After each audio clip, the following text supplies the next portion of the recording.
going on, everybody's Quickfire. This is Live Under Fire Gaming News. This time, I am the cameraman once again. Today I'm in Scotland. This is my last weekend here in the UK and Europe as a whole. I've been traveling for about a month, but I'm just about to wrap it up. And we're going to be at the Tarkov setup next week. The next video after this will be at the Tarkov setup. It'll be back to the original gaming with the Live Under Fire Gaming News.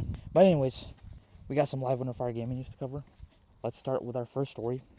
We have Cyberpunk Edgerunners Season 2, folks. The trailer for it came out this week, and I've seen it, and honestly, it might get me back into the game once again. You know, Cyberpunk Edgerunners, if you haven't seen it, basically, every friend I've ever talked to who has seen it immediately wanted to play the game after watching the 10 episodes of the first season. So now that we're getting a full 10 episodes second season in Night City, I'm probably going to start another playthrough, maybe using samurai swords and throwing knives and the mantis blades instead of my usual guns a-blazing Johnny Silverhand bounty hunter build. Now, CD Projekt Red have stated that a certain character is dead. I'm not going to say the character on here because I want you to go see it. I want you to see this masterpiece of an anime. Now, a certain character is dead, but Night City lives on. The teaser shows a new crew, a kid with a camcorder, a big tank of a guy, and a woman in a hat. No clue who they are yet, but it looks like they're stepping into the same violent chaos that the first crew of the first season did. There's no release date yet. I expect it to come out around 2026, 2027, and late 2026 to early 2027, to be more specific.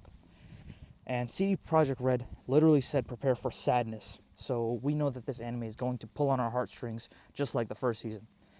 Now, moving into our second story, Mafia: The Old Country. The in-depth gameplay look for it came out this week, probably 2 days ago. By the time you're seeing this video, it's probably been 3 days. And now the game looks very average, like an average third-person shooter in terms of the gameplay. But you know what makes it special? What makes it special is that the setting literally looks like something out of the Godfather series. It literally looks like the Don Corleone's island, you know, where he grew up. And it's a full-on prequel set in the early 1900s in San Celeste, way before the first Mafia game. He plays Enzo Favara, trying to rise up in the Torrisi family. And, you know, these games keep the Mafia genre going. You know, I'll always welcome a Goodfellas game or an Irishman game. I mean, wouldn't you? You know, you got vintage cars, horseback shootouts, alley ambushes, just straight up gritty Mafia storytelling. And the best part, it's only $50. Not 70, not 100, just $50, folks.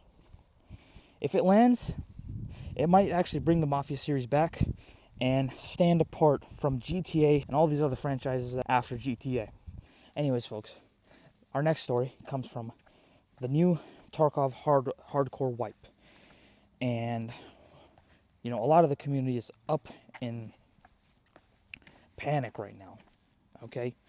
People are kind of losing their minds, and for the wrong reasons, I think. But they think that they're removing features on purpose and calling it the wipe, and that's it, you know, being lazy. And I'm here to tell you, like, no, it's not that cut and dry, okay? They aren't removing any features and being lazy. This was the entire point, was to restrict these features. It's actually healthy for the game, okay? Because you have in Tarkov there's a lot of turbo sweats in Tarkov wipes, you know, and they grind till they're max gear very early on in the wipe. They're also having trouble. People with Unheard Edition who pay $250, who, you know, have these crazy weapons at the start of wipe, they're losing these weapons within the first 24 to 48 hours of their playing time, okay? They are struggling, okay? They're on bare minimum SKSs. They're using Mosins. They're using primitive weapons as we speak, iron sights. They're struggling like you guys are now. People having to figure out this wipe on the first day with no quests. Honestly, the no quests thing, I will say, that is a valid critique because I am a quester in Tarkov. So I like my quests, okay? And, you know, BSG disabling that, I think that was a little bit too much, but you know, we'll see what happens in the upcoming days. I also am literally in Scotland, okay? These are not American houses. These are Scottish houses, all right, folks? I'm in Scotland, and I need to be at my setup to fully judge this wipe, okay? I can't even voice my opinion on this wipe because I'm literally in a different country. away from my setup. But I'm just telling you, keep your opinions reserved. This is just week 1. I would say if you're struggling right now, play PvE, okay? Don't even play the PvP. Don't even play Tarkov, to be honest with you. Just let people lose their minds, because I don't see a better alternative. Arena Breakout, Delta Force, no man, Tarkov is the one. This is a giant social experiment, folks. You know, to all you who think that this hardcore wipe is downright terrible, you are in a social experiment, okay? Or just let them cook, you know? Let them cook now. I said, let them cook. And let's see how this wipe is going. Let's see how they respond to the community.